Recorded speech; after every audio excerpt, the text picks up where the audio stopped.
광복 77주년입니다. 하나님께서 이 나라를 얼마나 사랑하셨는지 다시 한번 기억하는 날이 되었으면 좋겠습니다. 우리나라도 그렇고 이스라엘도 그렇고 역사적으로 돌이켜보면 비슷한 점들이 참 많죠. 많은 아픔을 당했고 많은 고통을 당했고 지난날 과거의 역사는 이스라엘도 우리나라도 힘겨운 역사를 써왔습니다. 근데 놀라운 것은 이스라엘 역사에서 그리고 우리나라도 지난날을 보면 기가 막힌 하나님의 은혜가 있었다라는 것을 우리는 깨닫게 됩니다. 하나님의 기가 막힌 은혜로 이스라엘을 회복시키시고 또 우리나라를 회복시키신 것 늘 기억하면 우리는 감사할 수밖에 없습니다. 오늘이 그러한 감사의 날들이 될 수 있기를 간절히 소망합니다. 이스라엘 백성들 얼마나 많은 아픔을 당했습니까? 얼마나 많은 고통을 당했습니까? 물론 그들의 죄악의 결과도 있지만 여러 가지 정치적이라든지 경제적이라든지 사회적 그런 속에서 그들은 하나님께서 때마다 순간마다 구원해 주시고 먹이시고 입히시고 인도하시는 그런 은혜로 살아왔음을 성경은 곳곳에서 보여주고 있습니다. 이스라엘 백성들이 써온 그들의 역사, 그 역사를 보면서 오늘 대한민국을 이끌어 오신 그 하나님의 은혜도 발견할 수 있기를 간절히 소망합니다. 오늘 본문의 말씀에 이제 등장하는 사람이 사무엘이라고 하는 위대한 사사이기도 하고 또 선지자로도 불려지고 있는데 사무엘이 활동하던 그 시대는 사사시대의 끝자락이라고 할 수 있습니다. 그러니까 이스라엘 역사에서 가장 영적으로 암흑기, 하나님의 은혜가 보이지 않고 말씀이 보이지 않는 시대, 그 영적 암흑기라고 할 수 있는 이 사사시대의 끝자락에서 사무엘이 사역을 했습니다. 그래서 하나님과 이스라엘 백성들 사이에서 이스라엘 공동체를 하나님의 은혜로 이끌어갔던 사람이 사무엘이었습니다. 어쩌면 그 사사시대의 암흑기의 끝자락에서 이스라엘 백성들에게는 난세의 영웅처럼 그렇게 등장을 한 사람이라고 선지자라고 말할 수 있습니다. 이스라엘 역사에서 가장 암울했던 가장 어두웠던 시기, 그래서 사무엘은 그 시기에 하나님의 백성들을 온전하게 하나님의 품으로 돌리기 위해서 애를 썼던 것을 성경을 통해서 볼 수 있는데요. 여러분, 사무엘이 등장하기 전에 바로 직전에 누가 있었냐면 사무엘 바로 직전에 누가 있었냐면 엘리 제사장이 있었습니다. 엘리 제사장이 있었고 그 엘리 제사장의 두 아들 홈니와 비느하스가 있었습니다. 근데 그들은 제사장으로 있었고 제사장 집안으로 있었고 이스라엘 백성들을 위해서 제사장으로 서 있다라고 하지만 이들은 이스라엘 백성들을 더 깊은 어둠 속으로 그냥 빠뜨리게 만들었지 이들에게서는 그 어떤 소망을 찾을 수가 없었습니다. 제사장 집안이었지만 그 아들을 보면 더 심히 타락했고 세상 사람들보다 더 냄새나는 그러한 삶을 살면서 제사장조차도 소망이 되지 못하는 그런 시대에 살았습니다. 이스라엘 백성들의 삶은 뭐 눈을 감고 보아도 훤히 알 수 있겠죠. 얼마나 힘겨웠을까. 얼마나 그 시대가 하나님의 은혜가 없이 어두웠을까. 금방 알 수 있다라는 것입니다. 사무엘상 4장에 보면 여러분 블레셋과의 전쟁이 있었습니다. 그런데 이 엘리 제사장 때에 어떤 일이 벌어지냐면 4장에 보면 블레셋과 전쟁에서 그들이 이스라엘 백성들이 가지고 있던 언약궤를 빼앗깁니다. 언약궤, 성막에 있었던 그 언약궤를 빼앗겼다라고 하는 것. 이게 단순히 어떤 그 물건을 빼앗긴 정도, 물건을 하나 잃어버린 정도가 아니고 이스라엘 공동체에서 언약궤를 빼앗겼다라고 하는 건 무엇을 말하냐면 하나님의 임재를 상징하는 그 언약궤. 그래서 이스라엘 백성들에게 언약궤는 절대적인 도저히 이방민족 블레셋에게 빼앗겨서는 안 되는 것인데 이 언약궤를 빼앗겼다는 것은 무엇을 말합니까? 그들의 신 하나님을 빼앗겼다는 것과 똑같습니다. 왜요? 그 언약궤를 통해서 하나님이 임재하시고 그 백성들을 만나주시는 그 은혜가 있는데 그 언약궤를 빼앗겼어요. 그런데 빼앗긴 것도 중요하지만 이 빼앗기는 과정이 기가 막혀요. 어떻게 해서 빼앗겼을까요? 전쟁을 하게 되는데 이스라엘 백성들의 어떤 일을 벌이냐면 전쟁을 할 때에 언약궤를 맨 앞에 들고 가서 전쟁을 하면 이긴다는 믿음이 있었어요. 언약궤만 있으면, 언약궤만 가지고 가면, 하나님이 임재하시는 언약궤만 있으면 우리는 망하지 않는다, 우리는 지지 않는다, 우리는 패하지 않는다라고 하는 믿음이 있었어요. 근데 이게 왜 잘못됐다고요? 이게 왜 잘못됐다는 거죠? 여러분, 기억할 것은 언약궤 그 자체, 언약궤 그 자체에 어떤 특별한 능력이 있어서 그 언약궤가 무슨 일을 행하고 큰 승리를 가져다 주는 것이 아니고 기억해야 할 것은 언약궤에 임재하시는 하나님. 그곳에 임재하셔서 백성들에게 은혜 베풀어 주시는 그 하나님을 기억해야 하는 거예요. 언약궤를 통해서 주시는 하나님의 능력을 기억해야 하는데 이스라엘 백성들에게는 언약궤만 있고 하나님은 없다는 거예요. 언약궤를 통해서 말씀하시고 언약궤를 통해서 이기게 하시고 언약궤를 통해서 능력을 베풀어 주시는 하나님의 은혜는 쏙 빼고 언약궤만 가지고 가면 이기겠다라고 하는, 야 우리는 이것만 있으면 이긴다라고 하는 잘못된 믿음을 가지고 블레셋과의 전쟁에서 언약궤를 앞서고 나갔다가 블레셋에게 언약궤를 빼앗기죠. 그런데 놀라운 건 그 언약궤를 빼앗아간 블레셋은 이 언약궤 때문에 매우 고통스러운 시간을 보내요. 그래서 이 언약궤가 블레셋에게는 재앙을 가져다주고 고통을 가져다주고 결국은 우여곡절 끝에 언약궤가 다시 이스라엘 백성들에게로 돌아옵니다. 오늘 읽었던 7장 1절 2절을 보면 언약궤가 기란 여하림의 아비나답의 집에 들여놓게 되는 일이 벌어지고 그 다음에 엘리아살이라고 하는 사람을 거룩하게 구별해서 언약궤를 지키게 합니다. 오랫동안 나가 있었던 블레셋에 빼앗겼던 그 언약궤가 이스라엘 진영으로 다시 들어왔어요. 그래서 언약궤가 기란 여하림에 들어간 날부터 20년 동안 거기에 머물러 있으면서 온 백성이 여호와를 사모했다라고 2절의 말씀에서 그렇게 이야기합니다. 빼앗겼던 언약궤가 다시 돌아왔다는 건 뭘까요? 잃어버렸던 하나님의 은혜가 다시 왔다는 거죠. 잃어버렸던 하나님의 임재가 다시 시작되었다는 것을 말하는 거죠. 그러니까 얼마나 이스라엘 백성들에게 감격이 찾아왔겠습니까? 그렇게 허무하게 블레셋에게 빼앗겼던 그 언약궤, 하나님의 임재를 상징하고 있고 하나님의 임재의 은혜를 얻을 수 있다라고 하는 그 언약궤가 들어왔으니 얼마나 큰 감격이 이스라엘 백성들에게 밀려왔겠습니까? 그런데 언약궤가 들어온 것만 가지고는 부족합니다. 아까도 조금 전에도 말씀을 드렸죠. 언약궤 자체에 특별함이 있는 것이 아니고 거기에 그 언약궤에 하나님의 임재가 없으면, 그곳에 하나님의 은혜가 머물러 계시지 않으면 언약궤도 아무 의미가 없거든요. 자, 그래서 언약궤만 이스라엘 진영으로 들어온 것으로는 부족합니다. 그래서 사무엘이 이스라엘 백성들에게 선포합니다.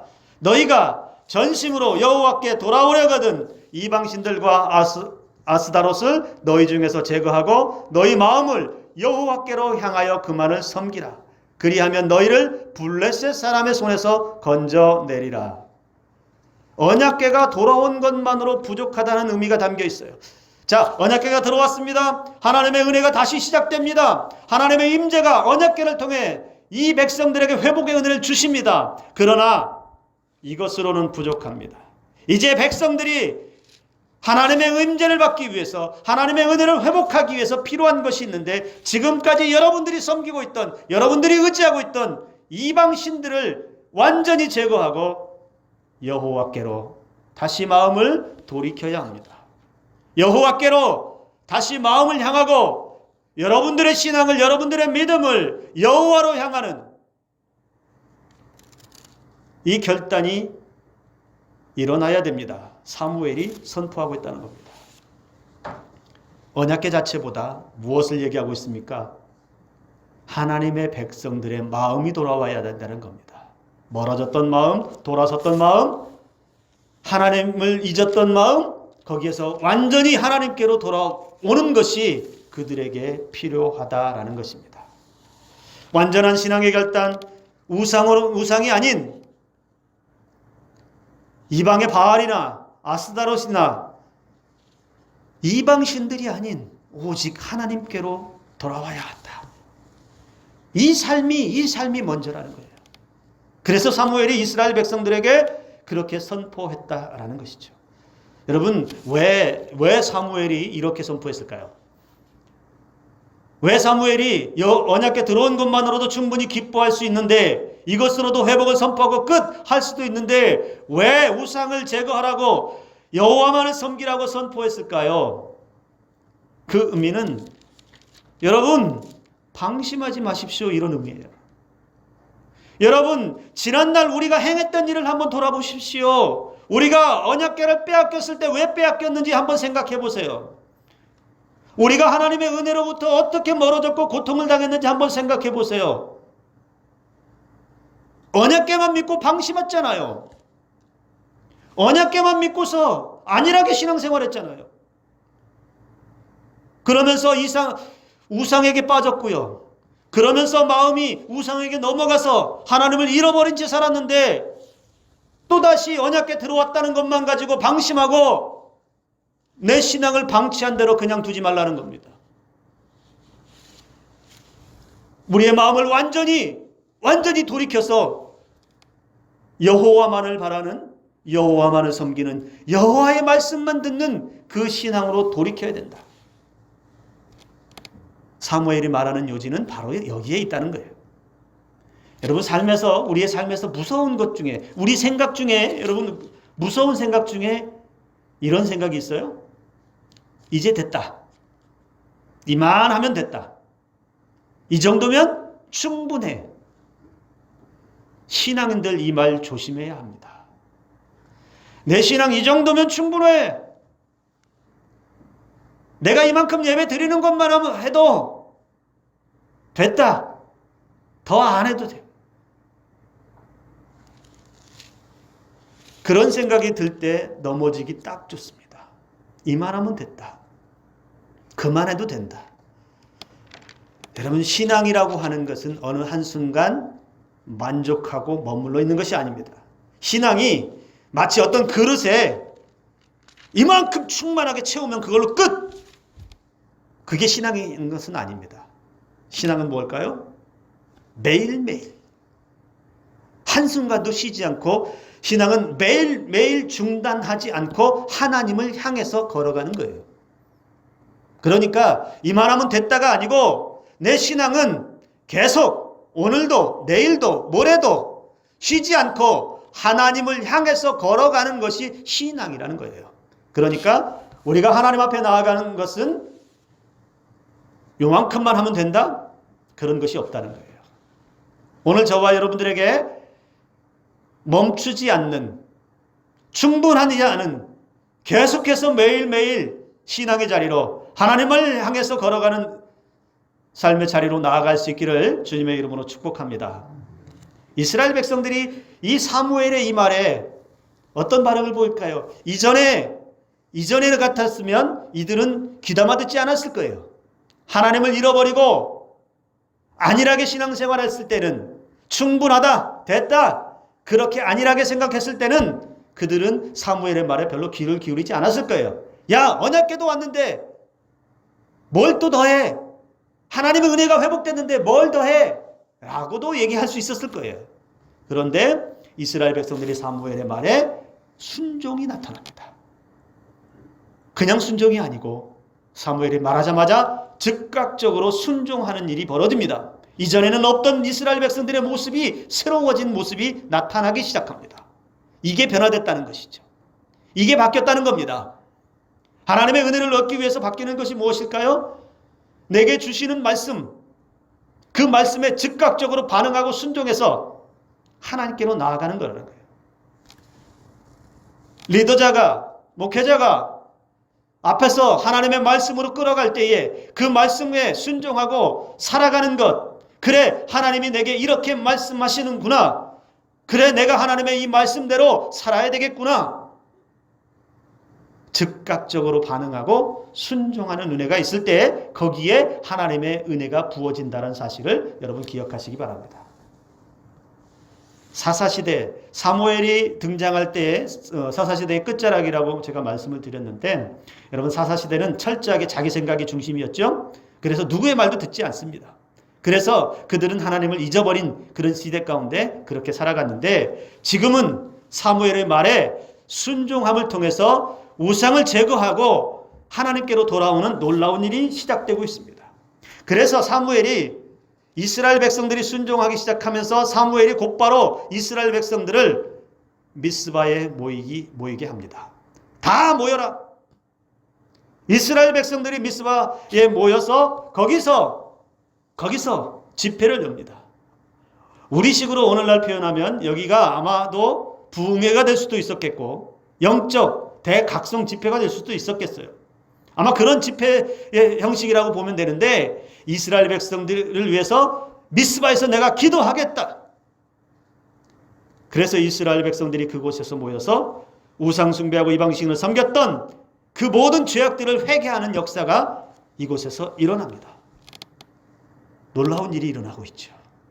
엄청난 일이 일어나고 있습니다. 단순히 이스라엘 진영에 언약궤가 들어온 것으로 끝나지 않고 그들에게 신앙의 회개의 운동이, 잘못된 길에 돌아섰던 그들이 하나님께로 방향을 바꾸는 놀라운 일이 미스바에서 일어납니다. 그리고 이스라엘 백성들이 그곳에서 또 다른 반응이 나타납니다. 물을 기르다가 여호와 앞에 붓고 미스바에 모여 종일 금식하며 회개하는 일들이 일어납니다. 여러분 물을 여호와께 부었다라고 하는 이 성경의 표현은 어떤 의미를 가질까요? 삶의 가장, 우리 인간에게 있어서 살아가는데 가장 필수적인 것 중에 하나가 물이죠. 그런데 물 마실 그런 기회를, 물 마실 자유를 스스로 거절하고 금식하면서 나 스스로를 고통스럽게 하면서 음식을 끊고 물을 끊고, 하나님, 내가 죄인 중에 괴수였습니다. 하나님, 돌이켜보니 하나님이 아닌 다른 우상에게 마음이 빼앗겼습니다. 하나님, 이 죄가 얼마나 큰지 내가 하나님 앞에 범죄하였습니다. 물도 마시지 않고 금식하면서 하나님께 부르짖어서 기도한 것이 바로 이거였다는 거예요. 그들은 그곳에서 미스바에서 자신들의 죄를 회개하고 통회하는 일들이 일어나기 시작합니다. 우리가 이 미스바에서의 회개하는 부르짖는 소리를 여러분 상상해 보면 어떨 것 같습니까? 여기가 우리 산성교회 이 예배당이 그때 사무엘이 부흥회를 했던, 영적 대각성 집회를 열었던 미스바라고 생각한다면, 여러분 한 사람 한 사람이 다 하나님 앞에 소리 높여 부르짖어 기도하면서, 하나님, 내가 잘못했습니다. 내가 죄인입니다. 우상을 숭배한 것 용서하십시오. 하나님 앞에 나아가지 못한 것, 하나님께만 나아가지 못하고 예배하지 못하고 말씀대로 살지 못한 것 용서하십시오. 한 사람 한 사람들이 소리질러 기도한다고 한번 생각해 보세요. 그 자리가 얼마나 뜨겁겠습니까? 그 자리가 얼마나 하나님의 은혜로 가득하겠습니까? 우리나라도 이런 일들을 경험한 적이 있었지요. 우리나라 역사에서 평양 대부흥운동을 통해서 시작된 1907년에 시작된 이 땅의 대한민국 땅에 부흥운동이 일어날 때 어떤 일이 벌어졌습니까? 말씀을 선포할 때에 말씀을 들은 사람들이 성령을 받을 때에 내가 죄인입니다. 손들고 일어나서 자신들이 한 죄악을 고백하기 시작하고 하나님 앞에 자복하며 통회하며 기도했던 그 부흥운동이 우리나라에도 있었잖아요. 그러면서 그 부흥운동, 회개운동을 통해서 이 나라의 복음이 폭발적으로 일어나게 되는 역사가 우리도 있었다는 것이죠. 말씀대로 살지 못한 죄를 통회했고 사랑과 나눔을 행하지 않은 것을 애통해 했고 내게 부어주신 은혜를 은혜대로 사용하지 못하고 잘못 사용한 그 죄를 하나님 앞에 고백했고 갈등과 분열의 사회에서 그리스도의 역할을 감당하지 못한 것, 이것을 회개하고 성도들을 돌아보지 못하고 가난하고 연약한 자들을 돌아보지 못한 것을 애통하면서 마음을 찢으면서 회개했던 그런 영적 대각성 운동이 사무엘 시대나 1907년 평양 대부흥운동 거기에서 멈춘 것이 아니라 이 땅에 다시 일어날 수 있다면, 이 땅 대한민국에 다시 한번 미스바에서 그 뜨거운 기도의 소리가 울려 퍼질 수 있다면, 우리 교회에도 미스바에서 울려 퍼졌던 회개의 소리가 울려 퍼질 수 있다면 하나님께서 이 땅에 다시 긍휼의 은혜를 베풀지 않겠습니까? 다시 나라가 교회를 통해서 성도를 통해서 소망을 주시고 살아가야 할 길을 열어주시는 은혜가 있지 않겠냐라는 것이죠. 그런 뜨거운 은혜의 현장, 그렇게 뜨거운 회개의 현장이 우리 산성교회가 될 수 있기를 주님의 이름으로 축복합니다. 그렇게 뜨겁게 부르짖어서 하나님의 은혜를 회복하고 더 뜨겁게 하나님 앞에 나아갈 수 있는 은혜가 저와 여러분들의 삶이 되기를 간절히 소망합니다. 근데 여러분, 놀라운 일이 또 벌어져요. 상상할 수 없는 일이 일어났습니다. 무슨 일이 일어나요? 자, 미스바에서 모여서 사무엘을 중심으로 해서 이스라엘 백성들이 회개하고 울부짖고 통곡하면서 애통하면서 기도합니다. 성령이 임했을 거예요. 그들이 마음이 뜨거웠을 거예요. 그러면서 하나님 앞에 자복하면서 기도하고 울고 붓고 찬송하는 뜨거운 역사가 일어나는데 좋지 않은 소식이 들려집니다. 블레셋이 쳐들어왔어요. 블레셋이 전쟁을 일으켰어요. 여러분 한번 생각해 보세요. 나쁜 일을 하다가 하나님이 기뻐하지 않는 일을 하다가 벌을 받아서 책망을 받는다든지 안 좋은 일이 생긴다면 우리가 이해할 수 있잖아요. 하나님이 기뻐하지 않는 이런 일을 하다가 벌 받았다. 주일날 예배 안 드리고 어디 갔다가 혼났다. 그거는 우리의 심정에서 이해할 수 있죠. 내가 잘못한 게 있다면. 그런데 지금 어떤 일이 벌어지고 있냐면 뜨겁게 예배하고 있는데 뭐가 일어났어요? 전쟁이 일어났어요. 하나님, 어떻게 이런 일이 일어날 수 있지요? 우리 예배하고 있잖아요. 우리 회개하고 있잖아요. 우리 하나님 앞에 자복하면서 하나님께로 돌아가겠다고 지금 이 백성들이 예배드리고 있잖아요. 그런데 왜 전쟁을 줘요? 여러분, 이럴 때 어떻게 해야 돼요? 하나님을 예배하고 있는데, 더 하나님 앞에 뜨겁게 가고 있는데 좋지 않은 일이 일어날 때 우리는 어떻게 해야 돼요? 이스라엘 백성들은 어떻게 하죠? 전쟁을 준비하고 무기 들고 나가야 될까요? 예배드리다 말고? 여러분 나갑시다! 싸우러 갑시다! 전쟁합시다! 그렇게 할까요? 사무엘도? 이스라엘 백성들의 반응을 보세요. 사무엘에게 이렇게 요청합니다. 8절의 말씀. 이스라엘 자손이 사무엘에게 이르되 당신은 우리를 위하여 우리 하나님 여호와께 쉬지 말고 부르짖어 우리를 블레셋 사람들의 손에서 구원하게 하소서. 하나님의 은혜로 변화되고 회개하고 뜨겁게 하나님 앞에 부르짖어 기도한 백성들의 반응은 뭐냐면, 사무엘이여, 목사님, 우리를 위해서, 이 나라를 위해서 쉬지 말고 기도해 주십시오. 그렇게 기도하면 하나님께서 우리를 건지시고 구원하실 것입니다. 여기 쉬지 말고 부르짖어 기도하는 이 쉬다라고 하는 말을 여러분 원래는 침묵하다라는 의미로 쓰였는데, 그러니까 이 말을 보면 무슨 침묵하지 말고, 하나님 앞에 침묵하지 말고 지금 이 상황을 낱낱이 아려서 기도함을 통해서 하나님의 구원을 요청하라는 것이죠. 하나님 앞에 SOS, 비상 상황이라고 하는 것을 아뢰라는 거예요. 그 기도를 쉬지 말라라고 그렇게 백성들이 사무엘에게 요청하고 있습니다. 어떤 믿음일까요? 어떤 믿음이에요? 전에는 우상을 향한 마음을 뺏겼어요. 그냥 언약궤 하나 있는 것만으로도 만족했어요. 그런데 미스바에서 회개하고 애통하고 부르짖고 하나님의 은혜를 받고 하나님께로 마음을 향한 이 백성들의 지금 신앙은 하나님이 이기게 하셔야 된다. 하나님이 도우셔야 한다. 우리가 나가서 싸울 것도 아니고 싸워도 우리가 이길 것도 아니고 우리에겐 힘도 없고 능력도 없고 강력한 철제 무기를 들고 오는 저 블레셋은 우리가 상대할 것이 아니고 하나님께서 상대해서 이기게 하셔야 된다. 오늘 지금 우리에게 필요한 것은 바로 하나님이 이기게 하시는 도움이다. 이스라엘 백성들은 이걸 믿었다는 겁니다. 이전에 조금 전에 말씀을 드렸던 4장에서는 그들의 믿음은 어떤 믿음이었습니까? 언약궤만 앞세웠어요. 언약궤만. 그냥 언약궤 하나만 가지고 가면 잘 될 거라고 믿었어요. 하나님에 대한 마음은 없으면서.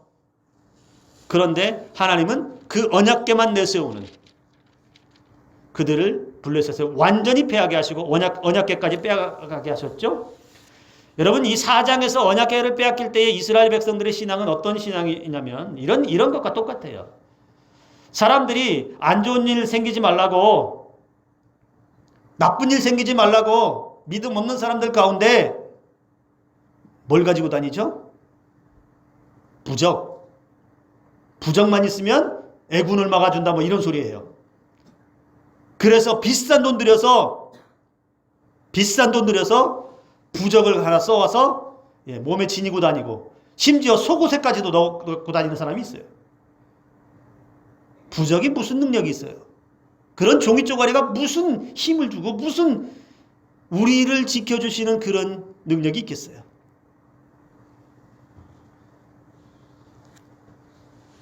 성도들 가운데는 그런 사람은 없겠죠. 신앙인들 가운데 성경책만 있으면 아무 일 일어나지 않고 마귀가 떠나간다. 이 성경책 하나만 들고 다니면 그런 일이, 나쁜 일이 일어나지 않는다. 이런 것과 똑같아요. 어느 특정 물건, 어느 특정 도구, 내 목에 십자가 목걸이만 있으면 그것이 나를 두려움을 명쾌 해주고 그것이 내게 나쁜 일을 주지 않고 마귀 사탄이 나를 건들지 않는다? 그저 사탄은 비웃을 뿐입니다. 중요한 건 무엇일까요? 중요한 건 하나님이 내게 함께 하시느냐. 물건 자체에 있는 것이 아니고, 언약궤 자체에, 성경 그 자체에 있는 것이 아니고, 그 말씀을 통해서 주시는 하나님의 능력, 그곳에 임재하시는 하나님의 성령, 저와 여러분들의 마음속에 임재하시는 성령, 그 성령께서 말씀을 통해서 우리를 움직이시고 모든 상황들을 변화시키시고 우리 주변에 둘러 진치고 있는 대적들을 하나님의 성령께서 몰아내 주시고 우리 몸 안에 있는 질병의 세력을 우리 주님의 능력으로 고치시는 능력이 임할 때에 우리에게 은혜가 있는 것이죠. 우리는 그런 은혜로 살아야 된다는 것입니다. 이스라엘 백성들이 지금 사무엘에게 기도를 요청한 것은 바로 이 능력이 임해야 된다는 걸 믿고 있다는 겁니다. 이제는 필요한 것은 눈에 보이는 어떤 도구라든지 눈에 보이는 어떤 다른 신들도 아니고 이제는 하나님만이 하셔야 된다. 그래서 그들의 지도자였던 사무엘을 통해서 우리를 위해서, 나라를 위해서 기도하십시오. 하나님이 우리를 구원하시도록 기도하십시오. 그렇게 요청했다는 것입니다. 여러분, 우리가 이 사무엘과 이 백성들을 보면서 오늘 우리가 기억해야 할 것, 여러분, 여러분의 삶의 자리에서도 여러 가지 상황들을 만날 때가 있겠지요. 여러 가지 상황들을 만나고 어려운 상황을 만날 수 있어요. 기도 제목이 생길 때도 있습니다. 답답해서 어찌할 바를 모를 때가 있어요. 그럴 때 여러분은 어떻게 하셔야 될까요? 예, 물론 당연히 기도해야 되죠. 당연히 기도해야 되겠죠. 그러나 여러분만 기도하지 마시고, 목사님, 내가 이렇게 되었습니다. 목사님, 우리 가정에 이런 문제가 있습니다. 이런 어려움이 있습니다. 목사님, 나를 위해서, 우리 자녀를 위해서, 우리 가정을 위해서 쉬지 말고 기도해 주세요. 요청할 수 있기를 주님의 이름으로 권면합니다. 혼자 끌어안지 마시고 나누어 주셔서 저를 이곳에 산석교회에 보내신 것은 바로 그 일들을 하라고 보내신 줄로 믿습니다. 목사님, 쉬지 말고 기도해 주세요. 그렇게 기도하는, 또 그렇게 나아갈 수 있는 저와 여러분들 되기를 간절히 소망합니다. 그때에 사무엘이 번제를 드립니다. 그리고 번제를 드리고 있을 때 블레셋이 더 가까이 왔습니다. 그런데 이때부터가 하나님의 은혜가 또다시 시작됩니다. 그 블레셋 진영에 큰 우레를 내리시고, 성경에 보면 어지럽게 했다라고 이야기합니다. 무엇일까요? 그 블레셋 진영을 하나님께서 하나님의 능력으로 초토화시켜버렸어요.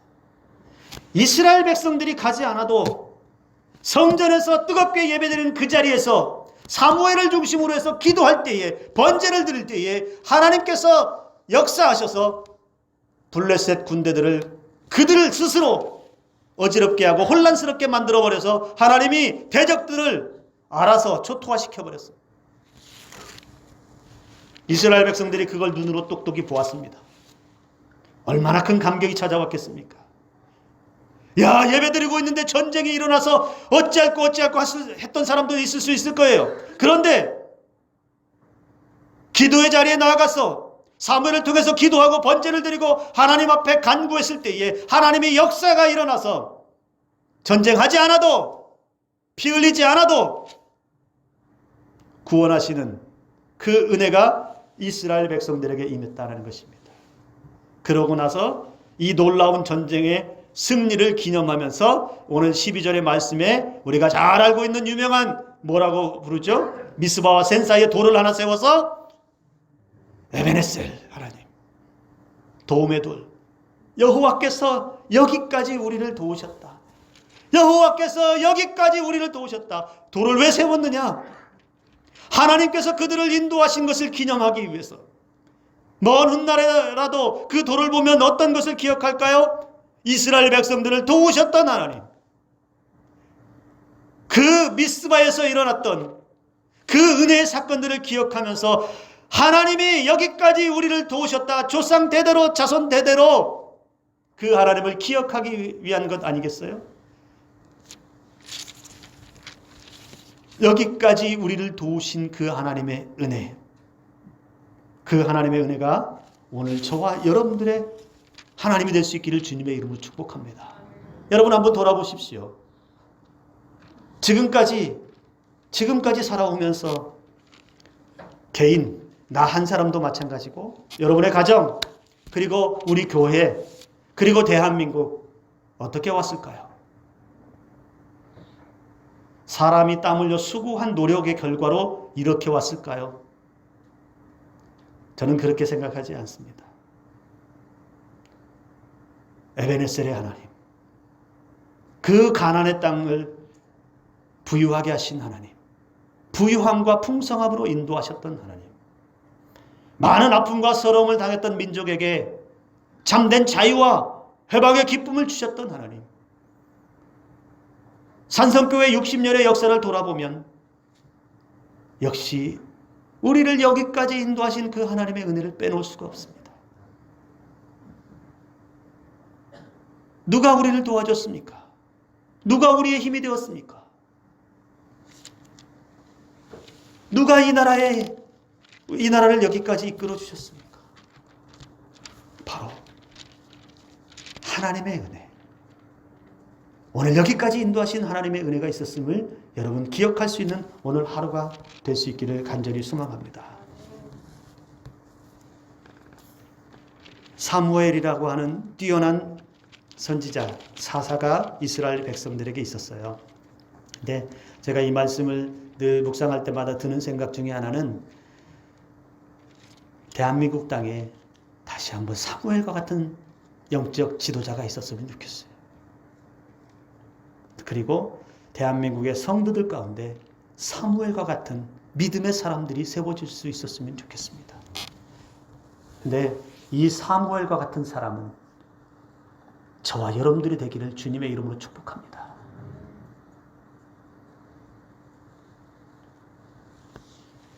우리 교회에, 그리고 우리 가정에, 우리 자녀들, 그리고 대한민국 사무엘과 같은 지도자가 세워지고 그 사무엘과 같은 지도자를 중심으로 해서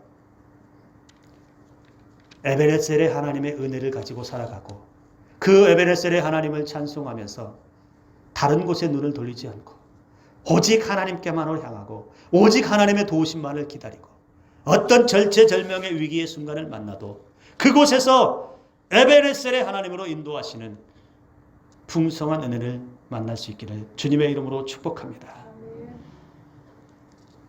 오늘 저와 여러분들 그리고 이 나라를 돌아보면서 광복 77주년을 맞이하면서 다시 한번 여기까지 인도하신 그 하나님의 은혜, 그리고 앞으로 계속해서 인도하실 그 하나님의 은혜, 앞으로도 도우실 그 하나님의 은혜 늘 가슴에 품고 주님이 오시는 그날까지 에베네셀의 하나님의 은혜로 살아갈 수 있기를 주님의 이름으로 축복합니다. 기도합니다.